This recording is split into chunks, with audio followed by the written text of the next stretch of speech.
안녕하십니까. 뉴스데스크 강원입니다. 밤새 강원도에는 최고 50cm의 폭설이 내렸습니다. 특히 영동 지역에 많은 눈이 내렸는데요. 2달 가까이 이어져 온 건조특보가 해제되면서 산불 위험을 줄였고 겨울 가뭄 해소에도 보탬이 됐습니다. 눈은 최고 40cm 이상 더 올 걸로 보입니다. 박은지 기자입니다. 발이 푹푹 빠지는 눈밭으로 변한 휴게소 주차장에 차량들이 엉켜 있습니다.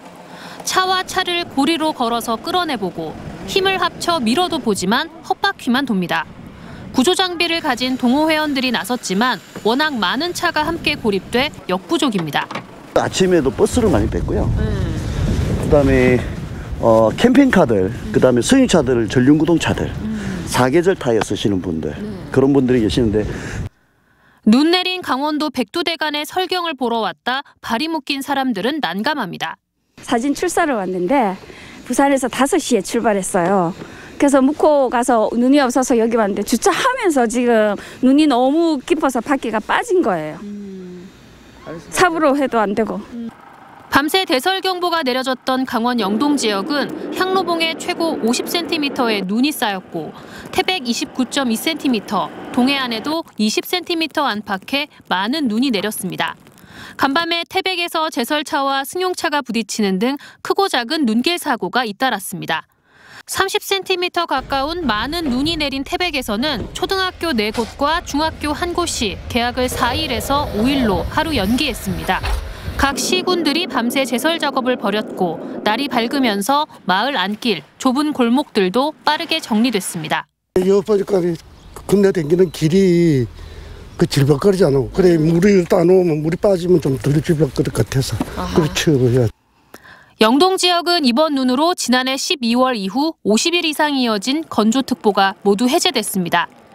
이 때문에 올해 들어서만 강원도에서 15건 발생하면서 긴장시켰던 산불 우려도 덜었고 겨울 가뭄 해갈에도 보탬이 되면서 비상급수 등 봄 가뭄 걱정도 덜게 됐습니다. 하지만 오늘 밤부터 모레까지 산지를 중심으로 많은 눈이 더 온다는 예보가 나왔습니다. 강원 내륙은 4일까지, 강원 산지와 동해안은 5일까지 강원 산지를 중심으로 최대 40cm 이상의 많은 눈이 내리면서 대기의 건조함은 해소되겠습니다. 기상청은 이번 눈은 습기가 많고 무거운 습설이어서 연이어 많은 눈이 쌓이면 시설물 피해가 우려된다며 주의를 당부했습니다. MBC 뉴스 박은지입니다. 영서 지역은 새 학기가 시작되는 내일 5에서 10, 많은 곳은 15cm 이상의 눈이 더 내리겠습니다. 어제부터 내린 눈의 양은 화천 21.9, 양구 19.9, 춘천 12.5cm입니다. 오늘 오전 6시쯤 양구군 동면에서 제설 작업 중이던 트랙터가 전도돼 70대가 다치고 오후 1시 40분쯤 양구읍에서 강풍에 지붕이 날아가는 등 피해가 잇따르면서 강원도 소방본부에는 이틀간 49건의 출동 신고가 접수됐습니다.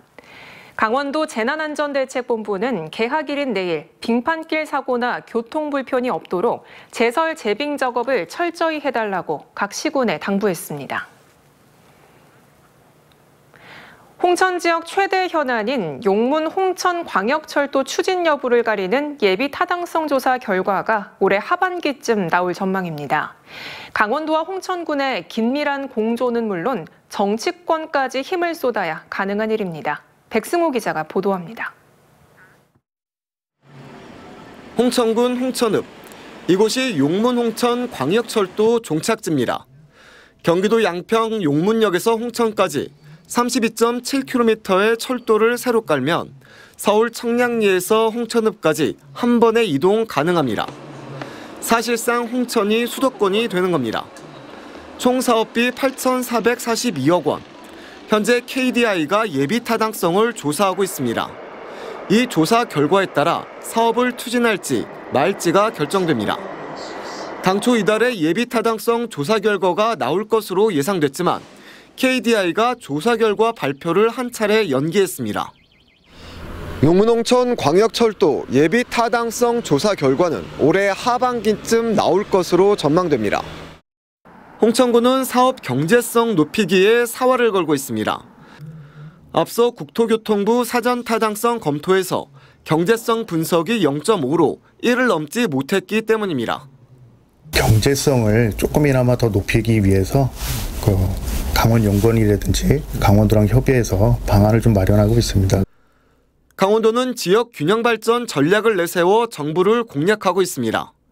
영월 삼척 고속도로의 경우 경제성 분석이 0.27에 불과했지만 폐광지 발전 전략을 밀어붙여 사업 추진을 확정받았기 때문입니다. 강원도 의회도 대한민국 시도의회 의장협의회에 용문홍천 광역철도 예타 통구 촉구 건의안을 상정하며 힘을 보태고 있습니다. 저희 의회 차원에서 직접 중앙부처에 방문할 예정이고요. 또 우리 강원도 국회의원들하고도 적극적으로 공조해가면서 이걸 반드시 좀 해내겠다는 말씀을 드리고 저는 상당히 긍정적으로 봅니다. 이렇게 어렵지 않다고 생각을 합니다. 예. 홍천의 100년 수건 사업인 용문홍천 철도가 현실화될지 강원 정치력이 시험대에 올랐습니다. MBC 뉴스 백수호입니다. 새 학기를 맞아 강원경찰청이 3, 4월에 학교폭력 예방 대응 활동을 집중 추진합니다. 학교 전담경찰관이 마약이나 디지털 성범죄, 사이버 도박 등 신종 범죄에 대한 특별 예방 교육을 진행하고 학생들과 소통해 학교폭력의 징후를 미리 파악하는 데 주력할 예정입니다. 또 다문화 가정을 위해 다국적 언어 학교폭력 예방 자료를 배포하고 청소년들이 언제든 상담받을 수 있는 도란도란 상담소 운영을 이어갑니다. 택배 물량은 계속 늘어나고 있는데 택배 노동자들이 받는 배송 수수료는 2년 연속 삭감됐습니다. 일은 많아지고 처우는 악화되는 상황인데요. 하루 12시간 엿새를 내리 근무하는 택배 노동자들의 배송 현장을 김도균 기자가 동행 취재했습니다. 얼음 몸통만한 박스 위에 소포 여러 개를 겹겹이 쌓아 올리고 단숨에 4층까지 올라갑니다. 배송을 시작한 지 10분, 이제 세 번째 배송을 마쳤을 뿐인데 이마에는 땀이 송골송골 맺혔습니다. 음료나 고양이 모래 종류, 쌀 이런 무거운 게 힘들죠. 짐칸에는 배송해야 할 박스와 소포가 가득 쌓여 있는데 이게 다가 아닙니다. 하루 평균 2번 택배차를 가득 채워 배송하는데 300건이 넘는 배송을 완료하려면 잠시도 쉴 틈이 없습니다. 식사도 거른 채 이리저리 뛰어다녀도 저녁 9시쯤에야 일이 마무리됩니다. 1회전을 어느 정도 소화를 해야 2회전을 또 실차래요. 그래가지고 웬만하면 점심을 거르는 편이에요. 편의점에서 때우든가. 길도영 씨의 근무 시간은 하루 평균 12시간.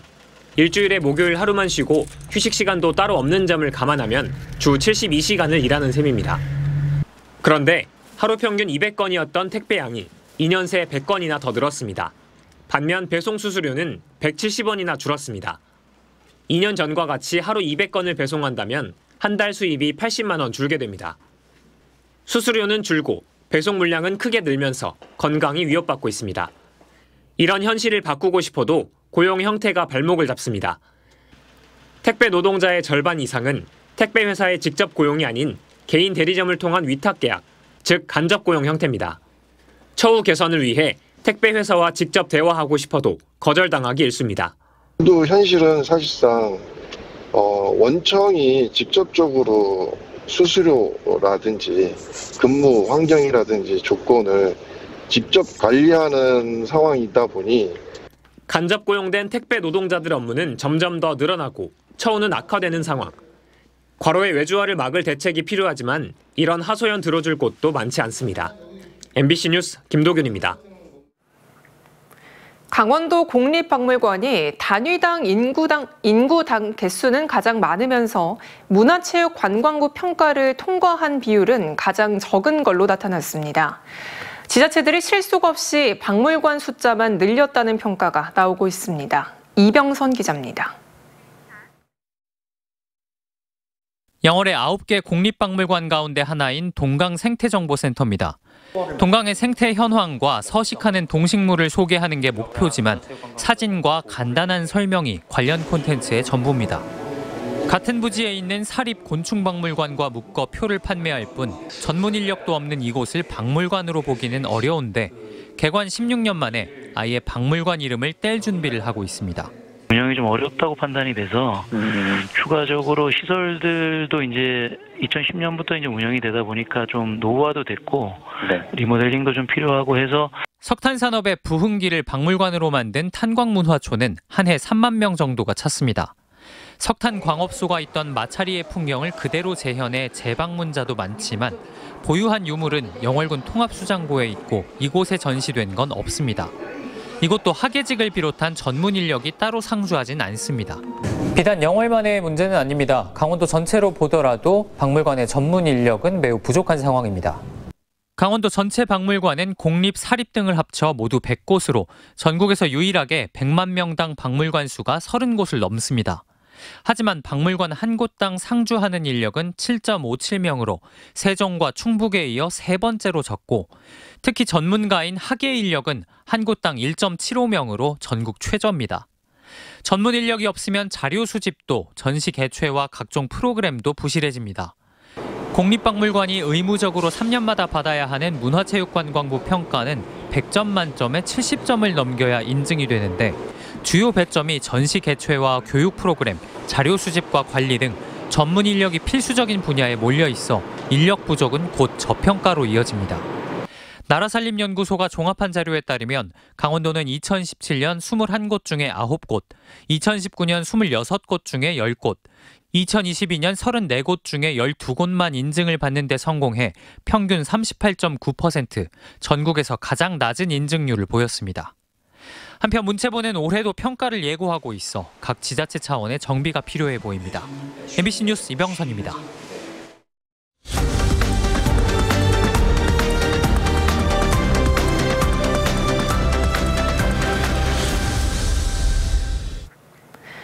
더불어민주당 강원도당이 이철규 국회의원의 아들이 불법 마약 거래 사건에 연루돼 경찰 조사를 받고 있다며 이 의원이 책임 있는 자세를 보여줄 것을 촉구했습니다.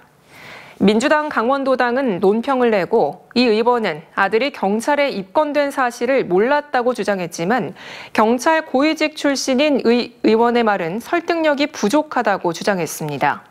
또 입건된 지 4개월이 지나 언론에 알려진 것은 사건을 축소하려 한 게 아니냐며 이 의원이 책임 있는 자세를 보여줄 것을 촉구했습니다. 강원을 비롯해 경기 충남 전북의 럼피스킨 매개곤충 예찰 소사육 농가가 작년 38곳에서 올해 120곳으로 늘어납니다. 농림축산식품부는 이 같은 내용의 럼피스킨 중장기 방역관리 개선 대책을 발표했습니다. 매개곤충 활동 시기인 4월부터 11월까지 가축시장 방역을 강화하고 소를 거래할 때 럼피스킨 백신 접종 증명서 휴대를 의무화할 예정입니다. 또 지역 단위로 이뤄진 이동 제한 조치를 개별 농장 단위로 할 수 있도록 럼피스킨 등급을 1종에서 2종으로 낮춰 관리 수준을 완화하기로 했습니다. 국립농산물품질관리원 강원지원이 내일부터 14일까지 온라인 시장의 원산지 표기 단속을 실시합니다. 음식점 배달 앱이나 온라인 플랫폼, 쇼핑몰, TV 홈쇼핑 등에서 판매되는 농축산물과 배달 음식 등의 원산지 거짓 표시 행위나 표시하지 않은 행위를 집중 점검합니다. 관련 법에 따라 원산지를 속인 경우는 7년 이하의 징역이나 1억 원 이하의 벌금형에 처해질 수 있습니다. 춘천 시티투어 노선이 이달부터 개편됩니다. 춘천시는 먼저 출렁다리가 들어선 공지천을 비롯해 감자밭과 파크골프장 등의 노선을 추가하고 마임축제와 국제태권도대회 등 각종 행사 기간에는 이를 경유하는 특별 노선을 운영합니다. 특히 여름철인 7, 8월 두 달간은 오후 4시 30분부터 8시 30분까지 야간 시티투어를 처음 운영합니다. 춘천시는 올해부터 군인과 임산부도 할인 대상에 포함했습니다. 춘천시 초등학교 입학 축하금 신청 접수가 내일부터 시작됩니다. 초등학교 입학생의 보호자가 내일부터 11월 28일까지 신분증을 갖고 주소지 행정복지센터에서 방문 접수하면 자격 확인 절차를 거쳐 신청일로부터 다음 달 말까지 10만 원 상당의 춘천사랑 상품권을 지급합니다. 온라인 강원 혜택 이지를 통한 신청은 대상 아동과 동거하는 내국인만 할 수 있습니다. 출산율을 높이기 위해 화천군이 올해부터 지역 신혼부부에게 150만 원을 지급합니다. 혼인신고를 하고 신청하면 우선 50만 원을 지원한 뒤 이후 화천에서 1년 이상 거주할 경우 100만 원을 추가로 지급합니다. 뉴스데스크 강원을 마칩니다. 고맙습니다.